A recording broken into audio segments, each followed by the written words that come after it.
Hi friends, ఈ video చూసే ముందు మా ఛానల్ని సబ్స్క్రైబ్ చేయడం మర్చిపోకండి.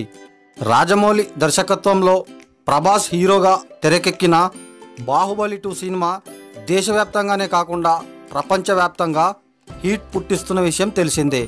కేవలం 10 రోజుల్లోనే 1000 కోట్లు సాధించి మున్పెన్నడు ఇండియన్ సినిమా ఎరగని రికార్డులను చూపించిన బాహుబలి 2 సినిమా అప్పుడే పైరసీ బారిన పడడం జరిగింది. విడుదలైన మొదటి రోజే పైరసీ వచ్చినట్లుగా ప్రచారం జరిగింది. ప్రస్తుతం తమిళనాడులో బాహుబలి 2 DVDలు విరివిగా లభిస్తున్నాయి. అలాగే ఆన్లైన్లో కూడా బాహుబలి 2 సినిమా కనిపిస్తుంది. దాంతో నిర్మాతలు తీవ్ర ఆందోళన వ్యక్తం చేస్తున్నారు. తమిళనాట పైరసీ ఎక్కువగా ఉన్న నేపథ్యంలో నిర్మాతల మండలి అధ్యక్షుడు విశాల్ ఈ విషయమై పోలీసులను ఆశ్రయించాడు. బాహుబలి 2 సినిమాతో పాటు కొత్తగా విడుదలైన సినిమాల పైరసీపై చర్యలు తీసుకోవాల్సిందిగా విశాల్ పోలీసులకు ఫిర్యాదు చేశాడు. విశాల్ ఫిర్యాదును స్వీకరించిన పోలీసులు పైరసీ DVDలను పట్టుకునే పనిలో పడ్డారు.